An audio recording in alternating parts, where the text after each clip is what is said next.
Jesus Christ! Jesus Christ! Police race to a suburban house. They've been called by the neighbour of an hysterical man who's cried out for help.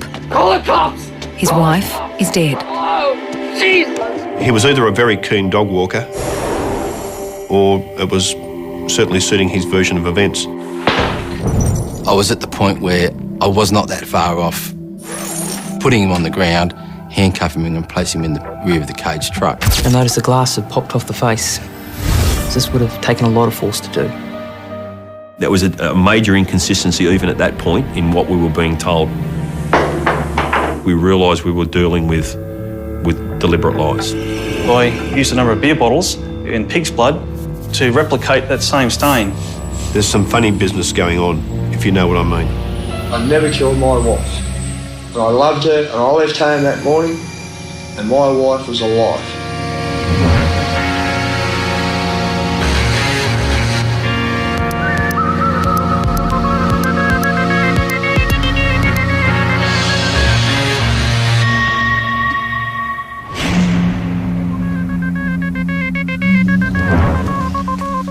Crime scene examination is all about interpreting a story. Investigators will be told one thing, but the evidence within the scene will tell a completely different tale. When Judith Brown's body was found in the foyer of her home, the art of listening was never so important. Upon our arrival at the location, first thing we saw was a male person in the front yard. He had his hands up in the air and he had, I could see quite clearly as we stopped, blood down his arms, on his hands, down the front of his jacket. He was quite agitated. He was saying, "What's going on here? What's happened?" I could see blood on the security door handle. It was just sitting ajar and the timber door proper was open. About a metre inside the door, I could see a female laying on a bag, head towards the door, and her arms were up above her head. There was also some broken beer bottles, appeared to be stubby size, and there was a strong smell of alcohol present inside the house. I went to the gentleman who was still sitting on the seat, and I said, "The lady in the house, who's that?" He said, "Judith Brown." I said, "And what's your name?" He said, "Ross Brown." I ascertained from him that it was his wife, and while speaking with him, he had a strong smell of alcohol on him and on his clothing. And I could see he had a laceration to the back of his left hand. The ambulance officers managed to bandage his hand. I had to say to him, like, "Calm down, mate, like, sit down, take it easy. They're here to help you." However, he was still aggressive and quite agitated in his approach with us. Get out of here, come on, piss off. I think aggressive would probably be the most apt word to describe his demeanour at that time. I'm all right, Jesus, calm down. I'm all right. At one point, Mr. Brown became so aggressive he actually approached myself and, placing his face only inches away from myself, was screaming violently at me. I could actually feel spittle landing on my face. Everyone reacts differently to situations where grief and shock are expressed in different ways, and you sort of always make allowances for that, but I hadn't seen this behaviour before. It certainly stood out in my mind. Get off me!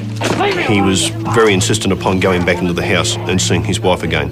And, you know, I was trying to be very understanding that inside was this man's wife of some 20 years, but for reasons of protecting evidence and things like that, we had to convince him that was not the thing to do. Judith Brown was laying on her back in the foyer of the premises. She had severe head injuries and there's a lot of low-level blood spatter on the walls. So the deceased was actually about floor level when she received a lot of the impact. Next to Mrs. Brown's body was a set of car keys, a set of prescription glasses and the necks of 2 beer bottles. On one of the shelves of the brick partition, which separated the lounge room from the entry foyer, was a circular stain in blood which appeared to be consistent with the base of a beer bottle. It was quite evident that she'd been struck with a heavy object. There was nothing in the crime scene other than the beer bottles that would be consistent with being able to strike her in such a manner. So either the bottles had been used to strike the victim or that something had been used on the victim and it had been taken from the crime scene by the perpetrator. I can clearly remember there were bloody footprints on the carpet and there were dog paw prints on the carpet as well and on some of the tiled areas. The footprints were also found in the main bedroom, where it appeared that a number of drawers and cupboards had been searched. Initial thoughts were that it was a break and enter, but it just didn't appear right. Clothing was bundled together and removed from the hangers and placed down on the floor. The hangers still all lined, not as if someone had gone through each of the items individually. Items had also been removed from drawers and placed on the bed in bundles rather than just willy-nilly thrown out, which generally break and enter offenders are discerning as to how they throw items out of drawers. Nothing else appeared to be disturbed. TVs, video recorders, stereo systems, everything appeared to be where it should have been.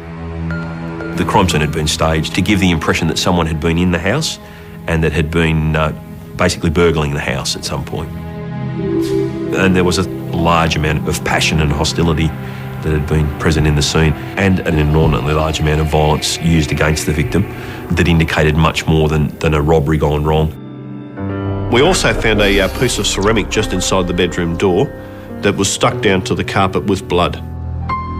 It was highly coloured one side and had a fracture surface on the other side. It was blood-stained and it was in the immediate vicinity to the assault. We couldn't see anything that may have belonged to, and of course we started to think, well, is that possibly part of the murder weapon? And had it struck Judith Brown's watch? The face had been broken away from the watch, so it certainly appeared that the watch had been damaged during the murder. The time of the watch, I can recall distinctly, as 9:14 and 28 seconds. Even the second hand had actually stopped. Outside, Ross Brown was still agitated. From what I saw, he's there, he's got the blood all over him. It could have been a domestic-related incident. It was certainly suspicious. However, he may not have been involved, and as a result of that, he is also a victim of this particular crime. We impressed upon him that if he wanted us to find out who had done this to his wife, it was crucial for him to assist us with these inquiries. The best option was for him to help us by going back to the police station at that time. Did you have any involvement in Judith's death? You're fucking joking. I've got to ask you. You're fucking joking.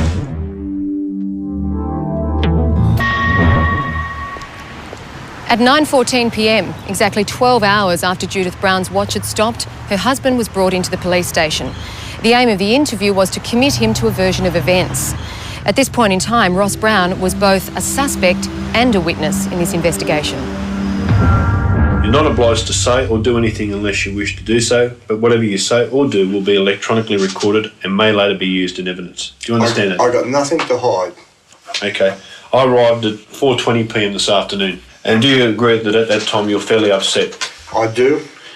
Also at that time you did also appear very angry. Would you agree with that? Yes. And I think you're venting a fair bit of that anger towards other anybody who was police in my sight. Okay. I asked Ross about the events of that day, his movements, and obviously importantly the movements of his wife Judy. Ross was able to relate to us that it was a day, just the same as any other. Coffee done? That after they went through the normal family events of the morning, the three children left the school and Ross was then alone with his wife Judy. I asked you when you last saw Judith, and you told me at 9 a.m. this morning. Yeah, around 9. Correct? Yeah, around 9 o'clock.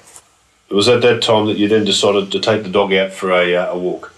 I done the washing up, like I usually do. I sweep the floors, I make the fucking beds, I do the vacuuming, I do the dusting while my wife's been working, and I haven't. What did your wife and yourself talk about before you left? I said I wouldn't be home this afternoon because I would have to take my son to football training. What time does she normally leave for work?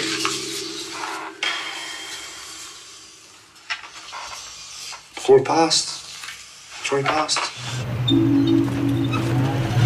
You've left before she decided to leave for work. I did. Where did you decide to go? Take my dog down the beach. What beach did you take him to? Local beach. I'd already been aware that it was blowing a gale. It was bitterly cold and the rain was coming down periodically. To have spent an hour to an hour and a half on the local beach walking your dog in that sort of weather, he was either a very keen dog walker or it was certainly suiting his version of events. He walked the dog down there for an hour to an hour and a half before going to the Anna Bay Tavern around about 10:30 that morning. Now, how long were you at the tavern for? 2-3 hours. How much would you have had to drink over the whole course of the day from the time you went there to the time 5-6 schooners, roughly. I walked to the bottle shop and I bought myself a couple of large bottles of beer to take.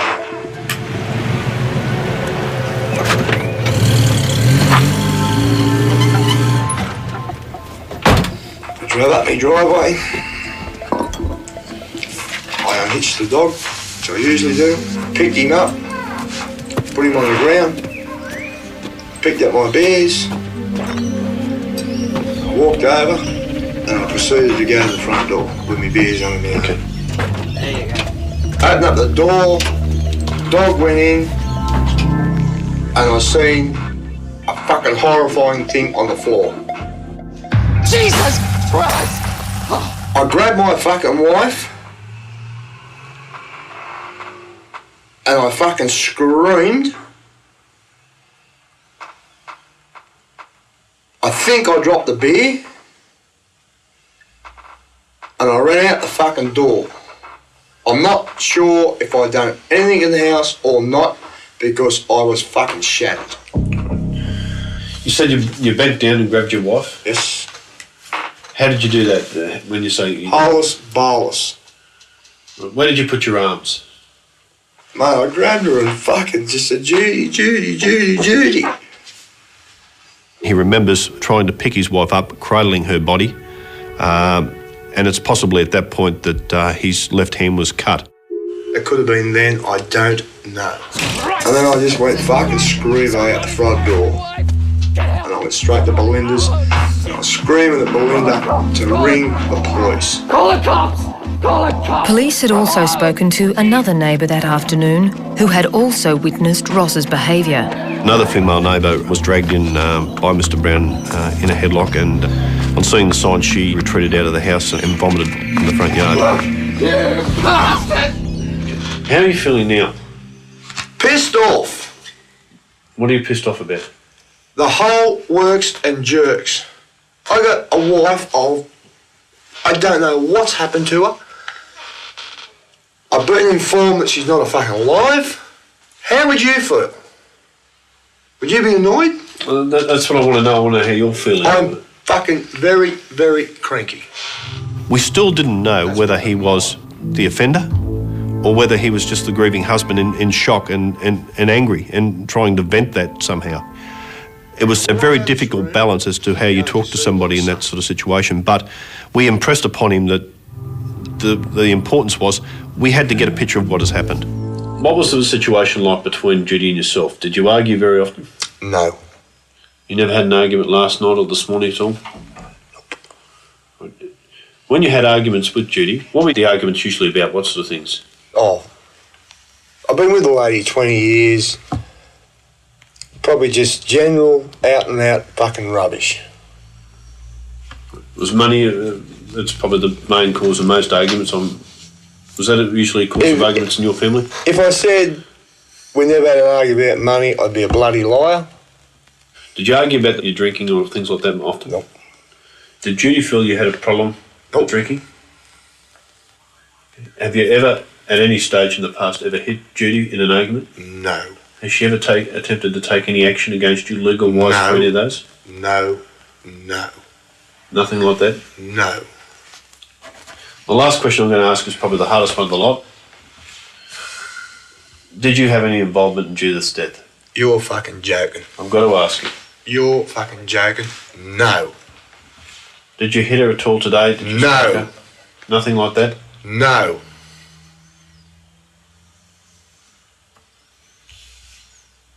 Nothing like that occurred? No argument this morning? Not at all. All right. Question I have to ask, mate, in the job I've got. Is there anything further you can tell me about this matter? No, there isn't.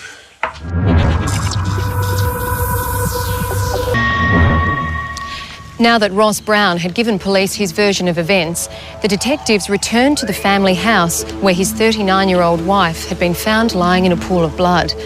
They needed to see whether his story matched with the evidence in the house. There were paw prints and shoe prints in blood through most areas of the house. A lot of those paw prints and shoe prints were very clear, but a lot of them were indiscernible to the naked eye. I decided to chemically enhance any bloodstains that were not overly visible. I used an LCV, which is liquid crystal violet, to enhance the blood staining. I identified blood-stained shoe impressions, which ended up being shoes from Ross Brown. And interestingly enough, some of these small, discrete bloodstains I found in the family room actually belonged to his dog, Floyd. Floyd has walked across the lounge room, into the kitchen area and back around through the lounge to the garage door. Right next to that door, police found Ross Brown's shoe prints. Alongside those bloody shoe prints were droplets of blood, which through DNA analysis was able to tell us that it was in fact Ross Brown's blood. It led to the same sliding door that the dog appeared to have exited from, and Ross's blood was also surrounding the locking mechanism on the door. In my interview with Ross Brown earlier that night, that had not been told to me. There was no real surprise that his prints or blood might be at the scene, but it was where they were found that concerned the detectives. The fact that Ross Brown had walked through his wife's blood into the main bedroom where the ransacking of the bedroom had occurred was of interest to us. The footprints indicated that it wasn't once, but twice. To walk through the blood into the bedroom, then come back out, then to walk through the blood again, and then walk in another direction of the bedroom, and then come back out, shows a very calm person rather than somebody who one would assume should be in a frenzy. Of even more interest than that was the fact that Ross Brown had then walked through his wife's blood over to that door, unlatched it, and it appeared to allow the dog to run loose out into the yard. That just did not fit in with the picture of somebody that's walked in, found their wife in a pool of blood in the foyer, and then thought, well, I better do something about this. We seized Mr Brown's white four-wheel drive. It was brought back to Maitland Police Station where it was forensically examined. In the back tray was a paw print, and we were able to have that analysed, and that came back confirmed as Judy Brown's blood. What's the dog's name, sorry? Floyd. Floyd. Where was Floyd at this point? Did he go around the back from inside, or did he come back out with you? Do you know what happened to him? I think he was running the street. And they got him back for me. And he's calling for the dog to get in the back of the ute, which he couldn't do. At some point shortly after that, he's actually lifted the dog up and placed it in the back of his utility. The dog had been running around the backyard, up and down the street, yet here was this paw print, very distinct and very definite in blood. One would have assumed that blood would have dissipated from the dog's paw as he ran around, yet here it was still very distinct. So had it occurred late in the afternoon when Ross placed the dog in there in the presence of the police, very unlikely it would have been so definite. The question we had to know is, when was that mark made? Earlier in the day or in that afternoon? The smashed beer bottles were also not fitting into the picture. The beer glass, it was scattered throughout the living room and the foyer and even into the bedroom. It didn't quite match up with the scenario that he told me about of having just walked in and dropping the bottles spontaneously upon seeing her on the floor there. The other thing that also took my eye straight away was the circle of blood on the dividing wall just inside the foyer. Looking at it, it did appear that it was possible to have been made by the base of a beer bottle. And again, it didn't fit in with any scenario that I had been told by Ross Brown earlier that day. That was a major inconsistency even at that point in what we were being told. If he'd dropped the bottles immediately, there was no way that ring could have occurred had Mr Brown's account been correct. It was speculated that the beer bottles could have also been the murder weapon. During the autopsy, we also discovered that she had an injury to one of her arms where there were a number of scratches. Also adhered to that area were broken fragments of beer bottle glass. And I put forward that the possibility was Judy possibly trying to defend herself against a breaking beer bottle. The bottle, however, could not have caused the blunt force trauma to Judith's head. The 11-centimetre wound and skull fracture was the result of something much heavier. Very deep within that wound, two very fine items were found which turned out to be very minute flakes of paint. Embedded so deep within the wound that it was consistent with having been left there by the weapon that was used to cause that injury. So we asked a number of family and friends if they could help us, if there was anything that was normally kept in the foyer that would have been consistent with this weapon. From that, a number of persons suggested to us that there was always a concrete doorstop kept immediately in the entry area. The doorstop was one of a number painted by Judith's mother specifically for her children. Police obtained one, and pieces from it were compared to the fragments found in Judith's wound and the ceramic chip found on the bedroom floor. All were consistent with each other. We now believe that was the weapon we were looking for.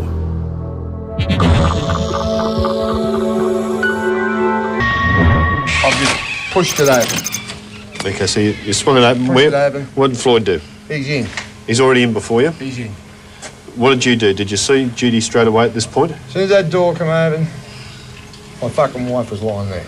Some 4 days after the murder, Ross Brown agreed to come back to the house to assist us with further inquiries. It was very important to go through that process because there were so many questions from the first interview that we hadn't clarified.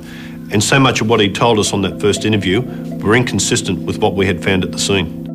Ross, if you want a break, you want to take a moment at any stage, No, that's right. just let us know. No, it's fine. During that interview, Ross went through the processes again of telling us what had occurred. I walked in here and she was lying there.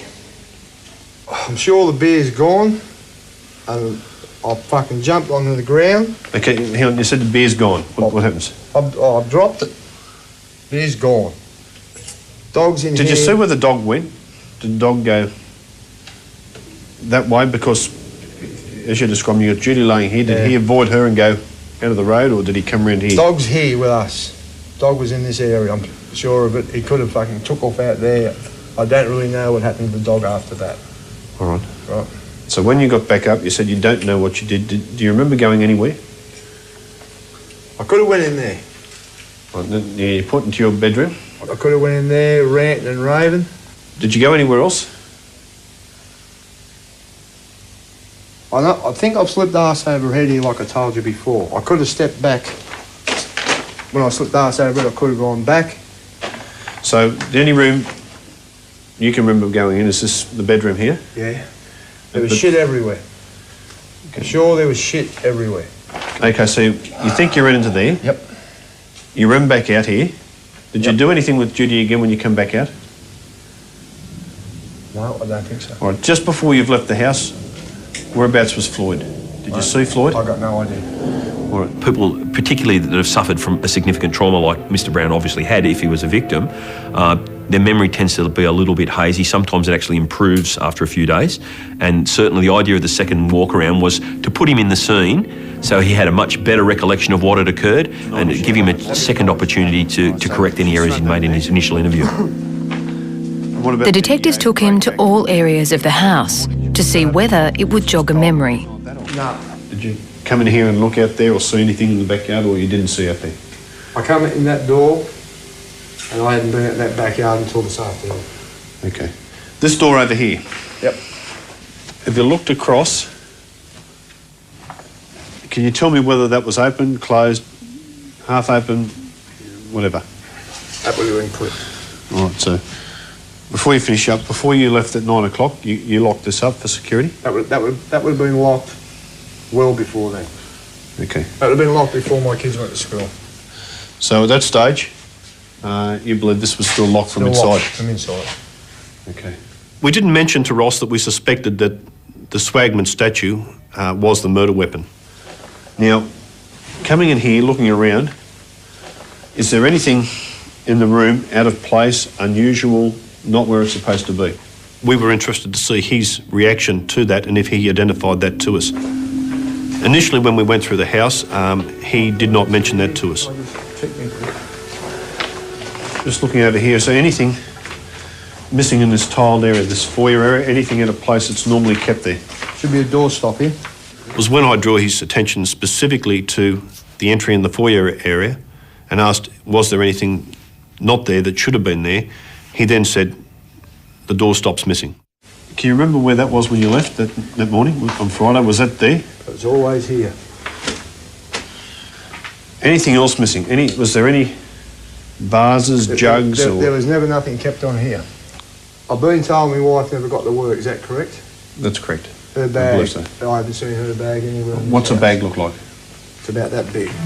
When you're doing that sort of walkthrough interview back at the scene, you're also very interested in the body language and the behaviour of an individual. I suppose the curious part to a lot of the investigators there, including myself, was the fact that Ross didn't feel uneasy being back at the house.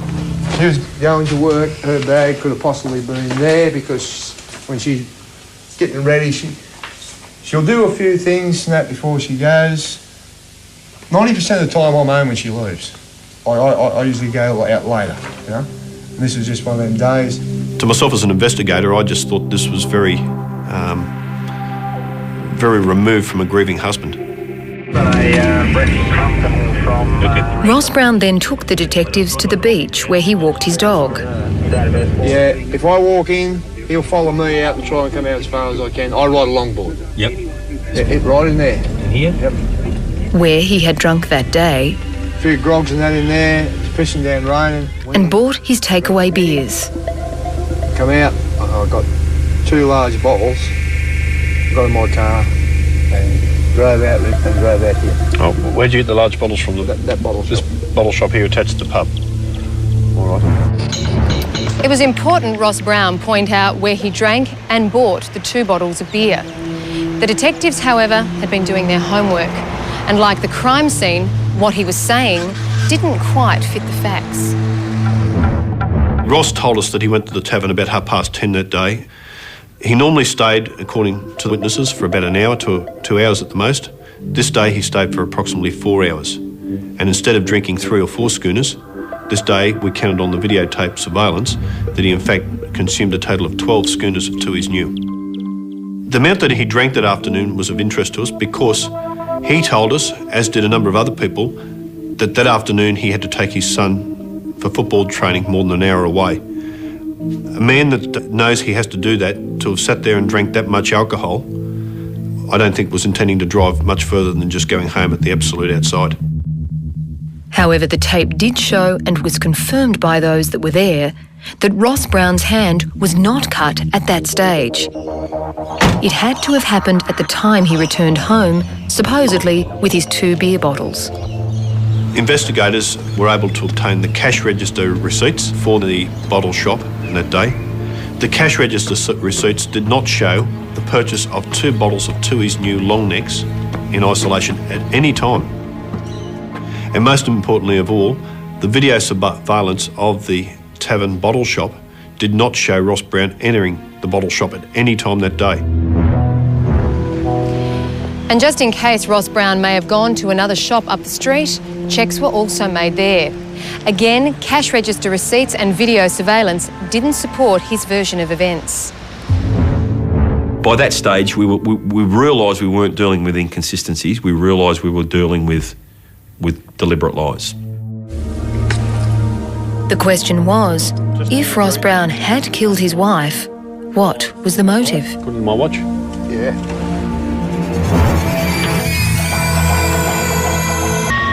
If you can just start, what time would it have been that you'd have come home? Around the 2-ish mark. Could have been a bit either side. I'm not 100% sure of the time. Okay, I haven't checked exactly the time, but I believe that the first calls to the ambulance and police were around about 3 o'clock that afternoon. Right. Does that give you any indication of what time it might have been? Might have been 2:30, that. Okay. It could have even been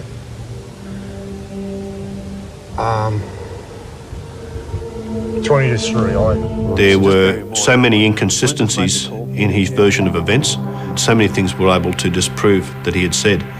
But none of that amounted to enough to be able to charge him or take the matter any further at that time. Extremely frustrating. You know where you're going, but there's not quite enough there.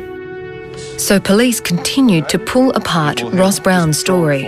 You hold it. I've got my beer under this arm like this. Okay, both beers? Both beers like So take that in my arm. Under your left arm. While they knew he hadn't bought the beer, they still needed to know whether the spread of glass in the crime scene area could have resulted in the way he had described. I've just pushed it over.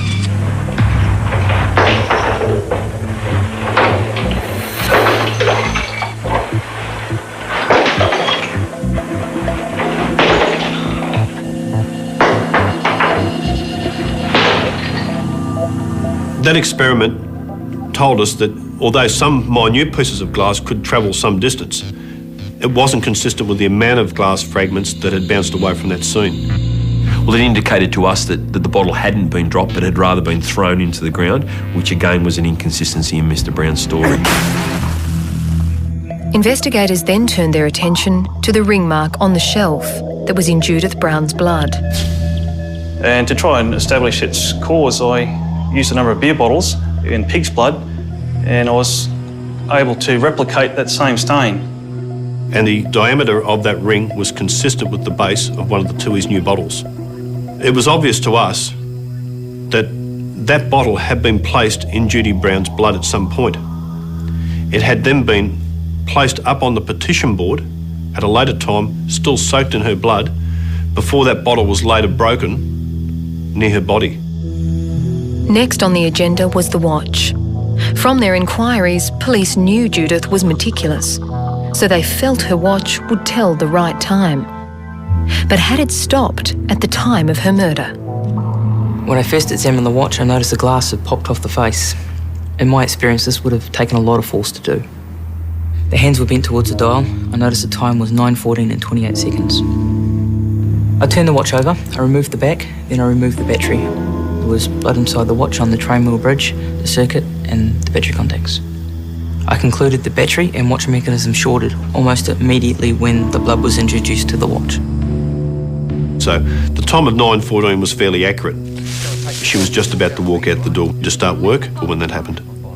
Although Ross was firming up as a real suspect, we still had no motive. Initial inquiries tended to lean towards that it was a relatively happy marriage, so we were very curious if he had done this, why? What had caused him to explode to such a degree to cause such injuries to his wife? So you usually just go and sort of, when you're running a bit short, you ask her for a couple of dollars or whatever? If I say to my wife I want some dough and she would have said to me how much. We spent months looking into the financial situation of the family, and all of a sudden a picture started to emerge. What we found was that they had a large sum of money tied up in a fixed term deposit. That sum of money was in Judy's name only. Judy's family told us Ross was a spendthrift, and Judy had to protect the family's money from Ross for that reason. I like to punt horses, I like a couple of beers. But the couple did have a joint account. 6 weeks before Judith's murder, the balance was $12,000. I can outlay $30 and have a $3 trifecta in every race in Sydney. By the 1st of June, the day before her murder, Ross Brown had withdrawn the entire amount from that account. They had no financial savings behind them other than the money tied up in the fixed term deposit in Judy's name. On that same day, Ross Brown contacted the bank. He wanted to know how he could change the fixed term deposit into a joint account. The bank employee told him he would need his wife's authority to do so.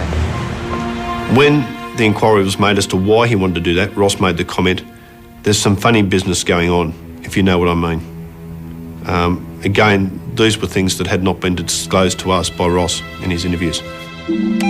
With money as a possible motive, Ross Brown was asked back for another interview. Why did you ring up on the 1st of June, the day before your wife's death, and inquire about having it placed into two names? Just an inquiry. Was it possible? Did you pass a comment because there's some funny things going on, if you know what I mean? I may have done. Why would you pass a comment like that? Well, everyone has an off day. Like you know yourself, like your marriage don't run perfect 365 days a year. I may have had a bit of a bee in my bonnet.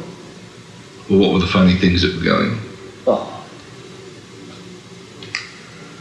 She might have come home with the shits and been a bit late, and we might have a couple of words, but it was nothing serious, you know. Like, we didn't fight or nothing like that. So you're saying you had an argument on the 1st of June? No, we never had a win like that.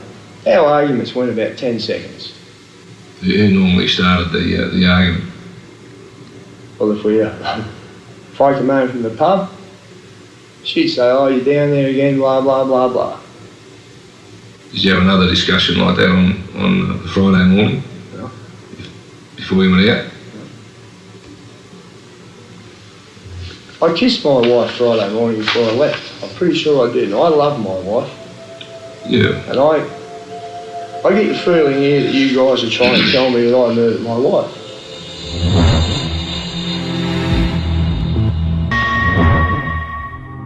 It had now been 4 months since Judith Brown was murdered.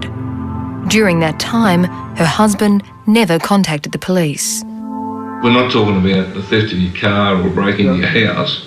We're talking about the death of your wife, the wife that you love. Yes.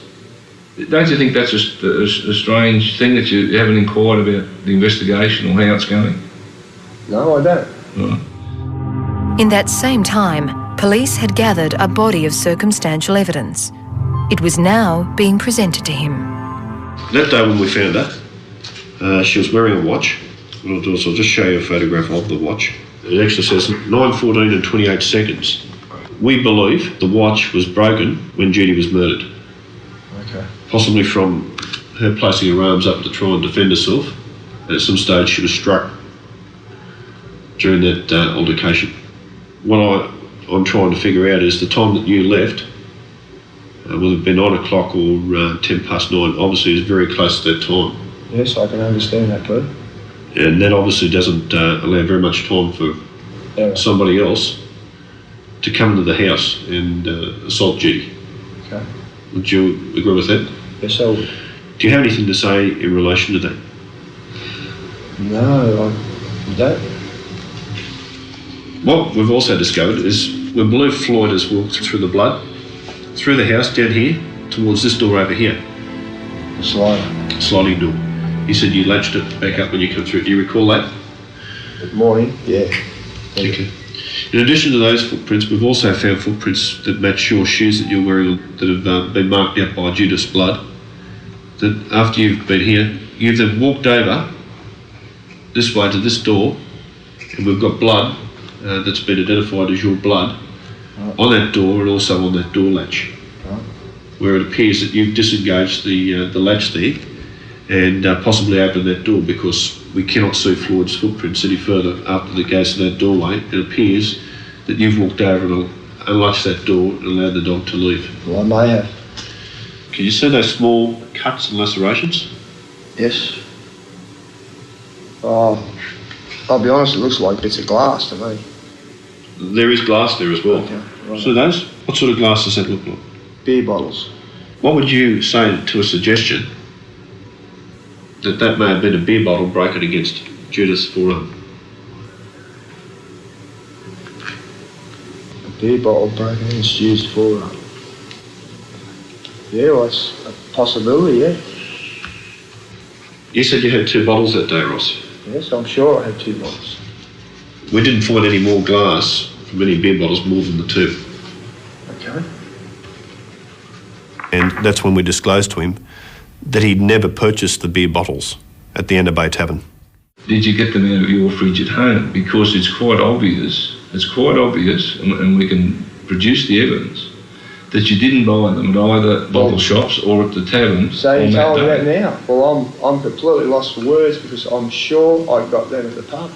He just didn't buy them. The evidence was emphatic that he didn't buy them. He refused to accept that. I know they got video surveillance there, the whole works and jerks. Mate, I'm positive I bought them there. I might have had 8, maybe 10 schooners or more that day, right? But I'm sure I bought them there. See, I believe that you've gone home and staged the accident because you already knew your wife was dead. I did not stage it, Alex, and I did not know my wife was dead. And the reason why I say that I believe you staged it is the fact of the impression, which appears to be the bottom of the bottle, that's left on the top of the dividing hall. It certainly looks like a mark off a bottle of beer, and I'll admit that myself. Can you explain how it got there then? No, I cannot, Peter. I'll just again show you that photograph there. Judy's arm. Could somebody in a rage with a beer bottle in their hand have struck her across the arm? She's put her arm up to block it. You're indicating that I done that, Peter. I'm going to say no, I never. Is it possible? Peter, I never done that to my wife. Now, I know you've got things here that says the beer bottle wasn't bought there. I am positive I bought it in the bay. As I said, at the end of the day, the beer bottle, whether you bought it there or not, isn't the main issue. What I'm saying is the whole ambit of what we've discussed with you here today. I'm going to tell you now, I never killed my wife. And I loved her, and I left home that morning, and my wife was alive. I don't doubt for a moment that you loved your wife. I don't doubt that one iota. I'll look you in the face and I'll tell you that now. Everyone I've spoken to, everyone I've had contact with, all tell me that. The situation at your house was, you like a drink, you like a bit of a flutter. The arguments that you and Judy did have were all, from what I can ascertain, as a result of you going through money. I think this day that you're going to go out, you're going to go to the tavern and have a few more drinks. I think what's happened in the morning, and I think it's happened as quick as that. I think Judy's had a chop at you, said something to you about, what are you going to do, get out in the piss again while I'm going to work? The frustration's built up in you. And you've said it before earlier in this interview, when you do your lolly, you just explained, I know that you've said that in an earlier interview. I can keep myself pretty steady. If I snap, I do tend to like to do things I want, and I don't want no one to stop me. In a very short space, it may only be 10 seconds, I think 30 seconds, that you've done something to Judy, and as soon as it's bloody over, I think you've sat there and thought, my God, what the hell have I done? You're in a panic, you didn't know which way to bloody turn. You go and you say, okay, I'll go to the beach, I'll just get my head together, I'll get my thoughts. You took the statue, you took your dog down there, you've gone to the tavern knowing that's going to be my alibi. And you've sat at that tavern all day praying that someone goes and finds Judy, someone comes from her work, they find her. But that hasn't happened. The time's ticked away and it's got damn close and you knew the boys are due home. I'll give you that, you've had the decency at that stage, I believe, to think, I don't want the boys to go home and find her. And that's when you've gone home. I think, Ross, when you think about it, when you think of everything we've told you here today, I think all points in the one direction. If that is it, that will be mitigating circumstances that the courts will take into account. They will take that into consideration. Because I know, everyone has told me that when you explode, you do it very quickly. I've had a forensic psychiatrist watch your interviews. I'll read you a comment that's been made by a forensic psychiatrist. Just listen to this. Finally, it appears to me that the murder happened in a moment of intensity and rage. There may well have been an element of censure or humiliation taking place at the time, and this would be sufficient for an individual like Ross Brown to become suddenly enraged and behave in a violent and impulsive manner. There is no indication that there was a prolonged fight or struggle, but rather that the whole event occurred ferociously, impulsively and quickly. Well, can I say something now? I was 100% sure I bought my beer at the pub at Annabay, and as long as I'm sitting here or I'm alive and on my father's dying oath, I never killed my wife. I'm sorry, Peter. I don't want you apologising to me, I just want to know what happened. The most frustrating period is when you finish that interview and he's walking out of the station, you're thinking, I can prove all that, I can prove so many lies, but it was just a hair short of being able to prefer any charges. That hair's breadth came 12 months later. I was contacted by a counsellor from Nelson Bay who told me that she had been working with one of our witnesses over a long period of time. That witness was in fact the other woman that Ross Brown had grabbed in a headlock on the afternoon of his wife's murder and attempted to drag her back into the scene. What she told me is that she was sitting at home on the morning of the murder and that she had heard an argument from the Brown residence. Although she wasn't able to identify Judy's voice during that argument, she was absolutely positive that one of the voices that was raised was Ross. She told me that she heard a woman scream, but she thought there's simply an argument. She told me that the argument had occurred at approximately 9:10 to 9:15 that morning and that he had driven off some 10 minutes later. And she was of the belief that, in fact, Ross Brown had actually seen her as he drove off that morning looking through the window. For that reason, she felt that she wasn't prepared to come forward. Importantly, her statement corroborated an earlier one by another neighbour, who had seen Ross Brown's vehicle in the driveway at 9:10 that morning. This was the final piece we needed, and I sat down and I examined all the evidence that we had gathered in the 18 months since Judy's murder, and I was now of the belief that we finally had enough to charge Ross Brown with his wife's murder. After a 5-week court case, the jury returned with a guilty verdict. Ross Brown was sentenced to 18 years imprisonment. He is eligible for release on parole in 2017. The ceramic doorstop he used to kill his wife has never been found. Police believe it is hidden here, somewhere in the sandhills of Anna Bay.